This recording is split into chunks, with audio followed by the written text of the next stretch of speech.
What's up, Longhorn Nation? Welcome to Touchdown Texas, Episode 4. I'm your host, Shivam Patel, and I'm my co-host, Nick Rodriguez here. Longhorns are 3-0, Nick, in a 56-7 dominating win against the UTSA Roadrunners last night, and what a game it was. But Nick, how you doing, man? How's it feel to be 3-0?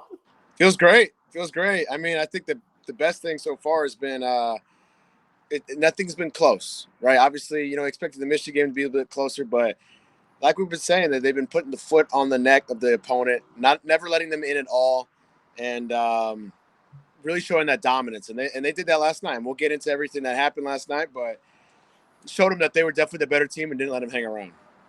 Definitely. And yeah, for being such a, UTSA was a lesser opponent than UT, but it was a very interesting game. It might not have shown it on the scoreboard, but it really was. And let's talk, unfortunately, about QB1, Quinn Ewers, Nick. He had an injury last night. It first started on his first touchdown pass when he was followed throughing. He hit the helmet of a UTSA player. But then he looked fine and everything. He didn't go into the injury tent. But then the next possession, he went down with what they said was an abdominal strain, an oblique strain. So, Nick, what are your reactions about that, and how does this impact the Longhorns going forward? Yeah, hopefully it's more precautionary. Maybe they felt good about what they have in Arch Manning, and you're playing UTSA, which you feel like you should win, and obviously they did. But you hate to see it. I mean, obviously Quinn Ewers has been here for a few years now and has really developed into a great player. So my prediction is that, I mean, based on the severity of it, Arch will play next week, and then hopefully we'll get Quinn by Mississippi State before we start playing OU and UGA. But you hate to see it for any quarterback, but especially the quarterback for your own team. But with that being said, Arch balled out. I mean, he did exactly what he was supposed to do. Came in there and dominated. So just in case, Quinn can't come back right away, I mean, we have another good quarterback in Arch Manning as well.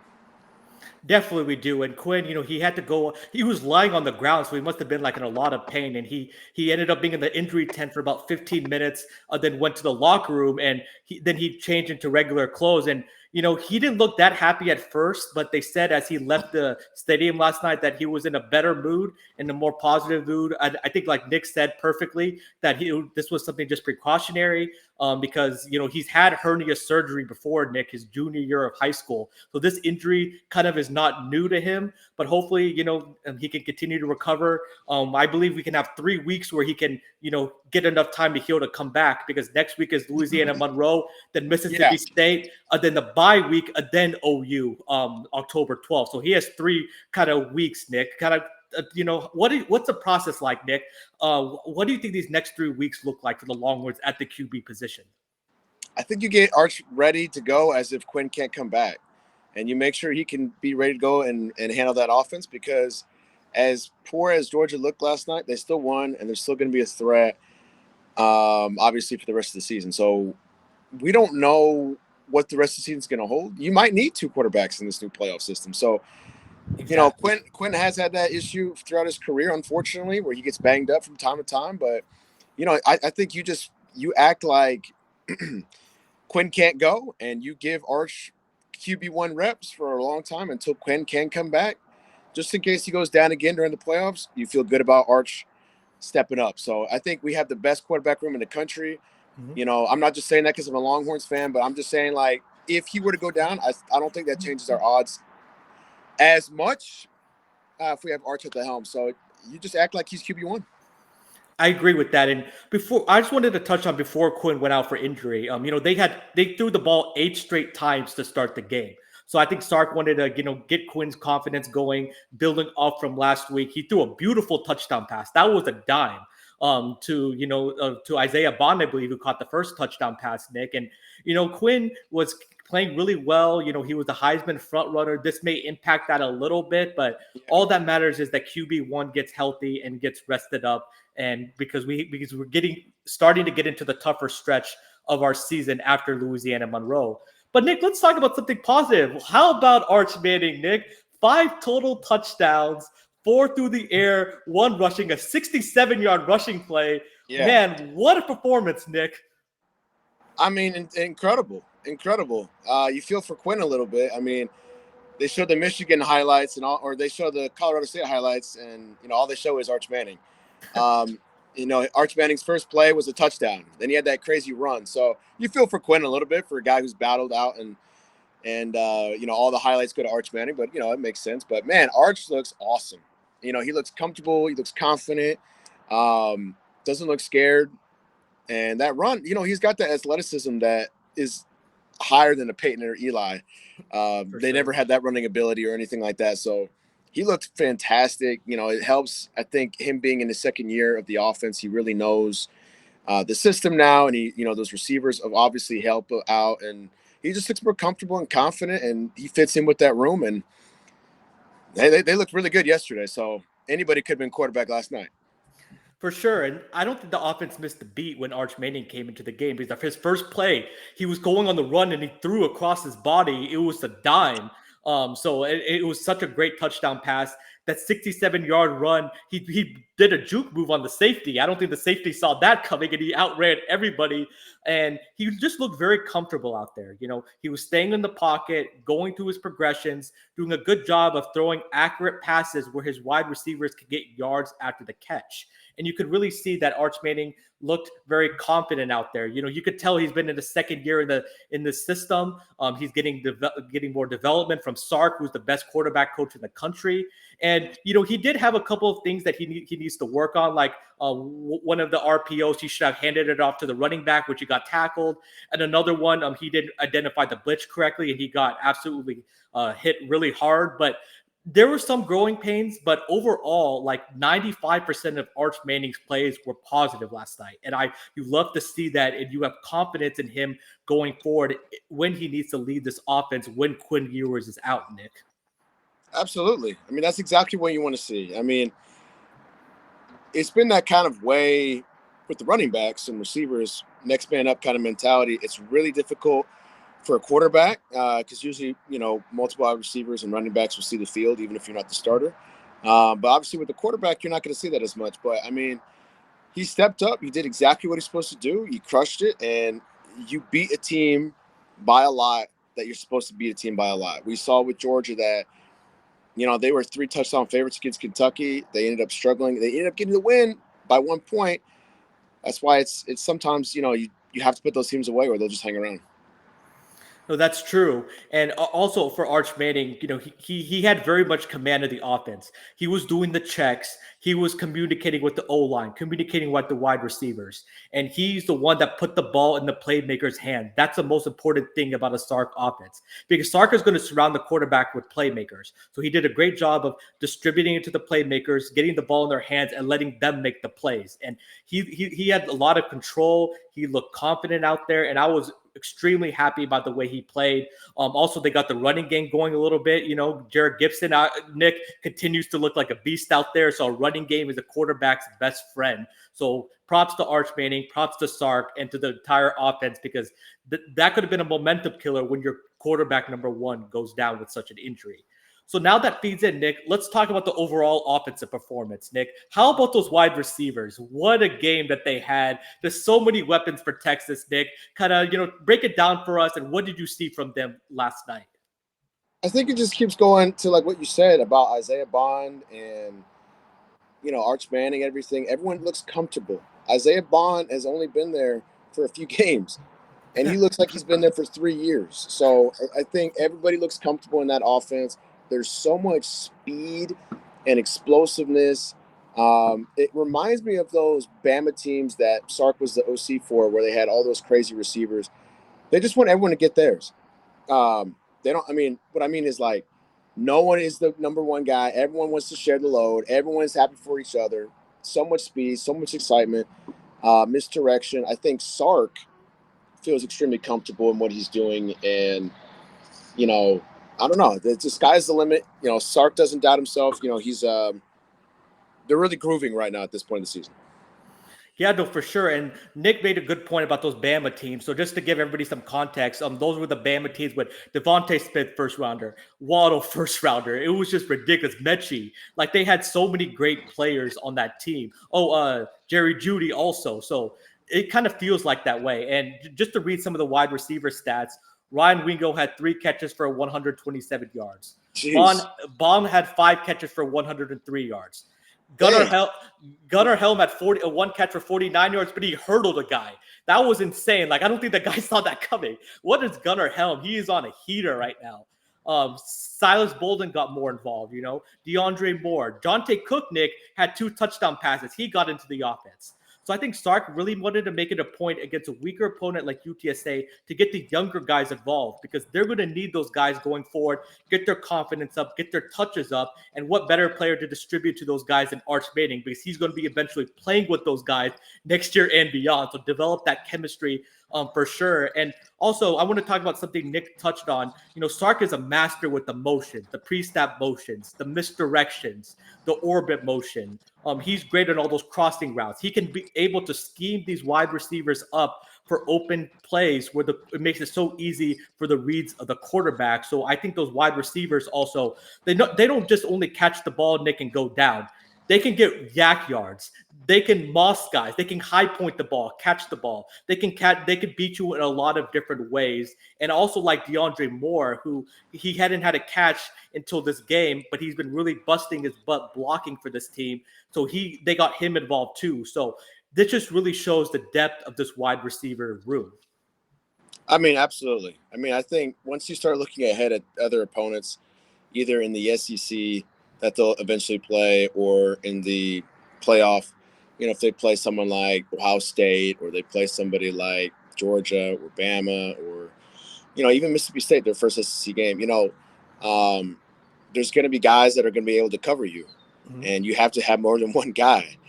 Or if Bond is covered or if Cook is covered, like who are we going to? So you have to have multiple options in an offense like that to win a game like that. You also have to be able to beat teams multiple different ways. Mm-hmm. Running the ball, play action, defense. So far, so good. So far, we've been the better team. It doesn't say much for Colorado State or UTSA, but you beat Michigan, throttled Michigan. You were the better team. You should have beat Michigan. You did. You took care of business. So it'd be interesting to see how this team fares when we play OU, when we play Georgia, the week before Georgia, the week before OU. Like, how focused are we going to be? We have to think about that, especially if it's an Arch Manning-led team. If it's Quinn Ewers, I feel really good about us being OU, especially since they haven't looked super great to start off the year, even though they're undefeated too. But it's a different kind of 3-0. But, staying sharp. If it's Arch Manning running the helm, I mean, it'd be his first time. If Quinn, Quinn should be good by then. But, if Quinn's not ready to go, you just got to stay focused. And you don't want to get too complacent too quick. Just make sure the foot is still on the gas.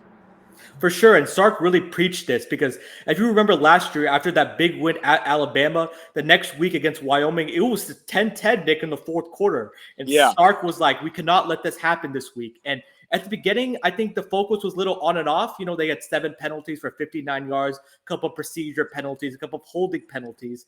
But then they got more focused as the game went on. And I'm not saying UTSA was never a threat to win the game. Like, we were never in jeopardy, Nick, but it was just about our execution and sharpness. Sark always says playing to the Texas standard. We got to play our standard no matter who the opponent is. And I think overall, I think they did a good job doing that last night. And Nick, the crowd, as you can see, was very excited last night. It was a packed crowd, a night game at DKR.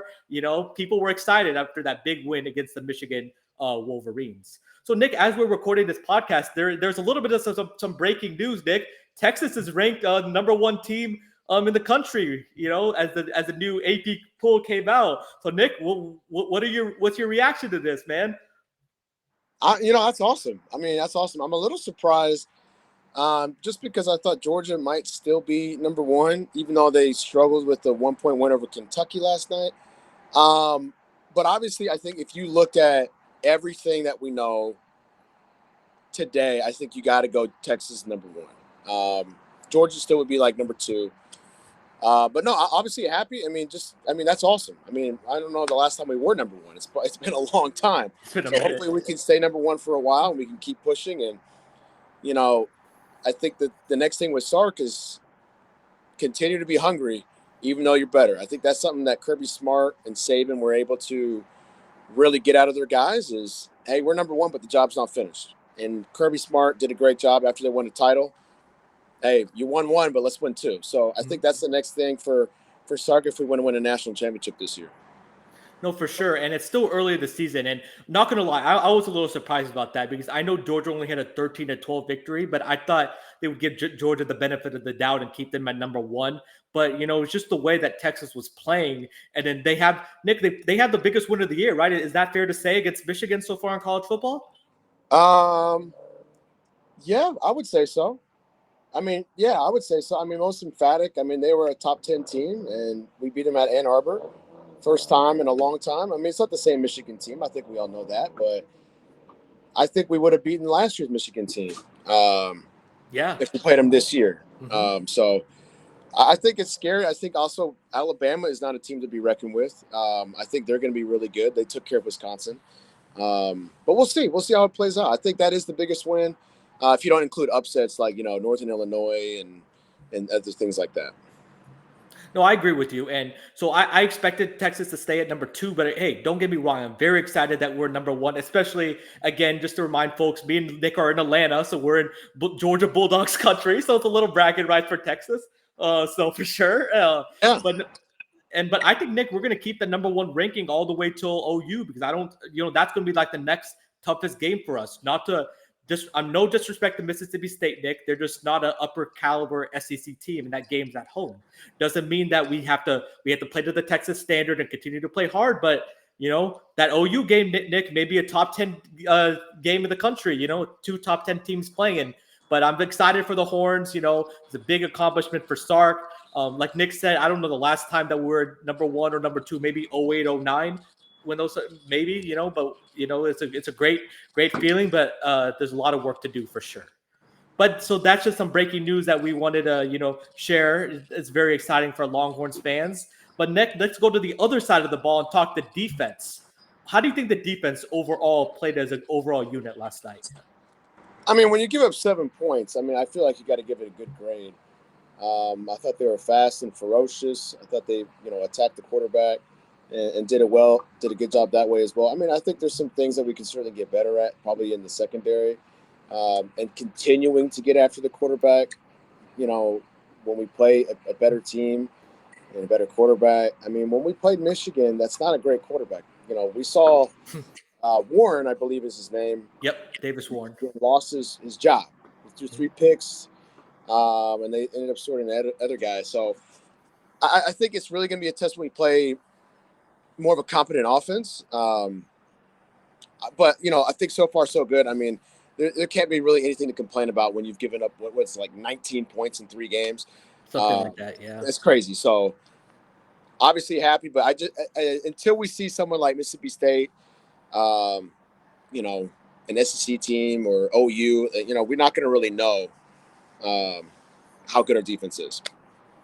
No, I agree with that. And I think the defense overall was flying to the ball. They did a great job stopping the UTSA running game, except that one long one that they had. David Binda just took the wrong angle on a gas, so that allowed the running back to outrun the secondary. But overall, it was silent assignment football. The defensive line was flying to the football. One of the things, Nick, the defensive line has been playing really well, but up until this game, they had 0 sacks on the year. Well, last night they had 2 sacks, which is good because UTSA has been giving up the most sacks in the country like they did last week to Texas State. But how about that true freshman, Nick, Colin Simmons? He got a 2nd sack of the year already. I think Colton Vasek.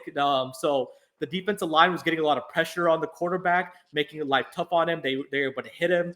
The secondary, I think overall played decent. They allowed a couple of, big plays through the air, but I thought they played sticky coverage overall in general, and they had some PBUs. So I think overall, I'm happy with how the defense played, especially against like a putrid offensive team like UTSA. You didn't want to see them give up more than like 6-7 points. So I was thrilled to see that they forced a turnover on UTSA. So I think overall, I would give probably an A for this defensive performance. For sure. I mean, I agree with that too. I mean, I just think until we see somebody that can really push the ball down the field. Like even like a Milrow, who doesn't have the best arm, although his arm has gotten a lot better. I just think he can run and he can throw at a good level. See someone like that, we're not going to really know. So it's probably not going to be until Oklahoma when we play someone who really has a offensive concept and defense and stuff like that to see where we're really at. And when we play Georgia, that's the one thing that scares me a little bit is because when we play, I mean, Michigan's got a good defense and they got talented players, but they don't have the same level as Georgia, especially right now. So I don't know. It's just going to be interesting to see what Sark does to keep the fight, keep the light, under their butts to make sure that they're really pushing. Yeah, you beat UTSA, you beat Colorado State, you beat Michigan, you got Louisiana Monroe. Okay, now you got Mississippi State, but keeping that in their mind of like, hey, like if we want to be back and winning national championships, then we need to beat everybody like that and get better and better every week because you're not perfect. You're definitely not perfect each week. And I'm seeing right now, I just got an alert that he's week to week. Just like I said, he's sitting out against Louisiana Monroe, and he's going to be back the week after that. So I think that's perfect. No, for sure. Just to put a bow on the defense, yes, like they've not faced great offenses. Like that's true. But the offenses have made a point to get the ball out of their hands quickly because they know how aggressive our defense can be. So I just want to see improvement from week to week, and I think our defense is doing that. We finally got the sacks that we needed to get against UTSA. I would like to see continue to play sound run defense, not get out of our gaps. I would like to see the cornerbacks, continue to do a great job of tackling the wide receivers and not allowing yards after catch like they've been doing so far, getting their hands on the ball. Nick, you remember how dreadful it used to be watching our DBs? They used to never be able to turn to look for the ball, and they would always commit PIs. Well, we don't do that anymore this year. We actually get interceptions and PIs because our DBs are playing more assignment sound football. Oh, my God. Yeah, it was brutal. That used to make me so mad. I mean, yeah. 5 years ago, 10 years ago, I mean, it used to be so bad of like offensively or defensively, guys. Defensively drives me insane. I mean, you're on the defensive side of the ball. You need to hit somebody. That's what I guess what you're paid to do. But before, I guess you couldn't be paid. But they'd be afraid. They would try to be looking cool, like we were talking about last week, looking cool, trying to, do all kinds of stuff. Try to go for the fumble.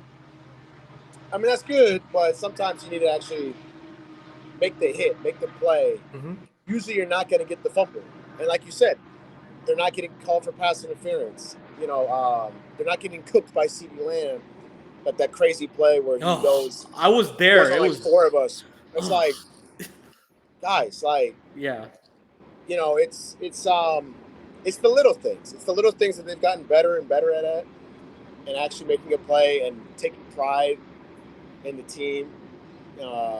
Just like how Bama has built their teams, Ohio State, Michigan, Georgia, all those teams have done it similar ways where you got to win that way. And so we'll see how it goes. But I'm definitely happy over the last 2 years over how the defense has played and gotten better.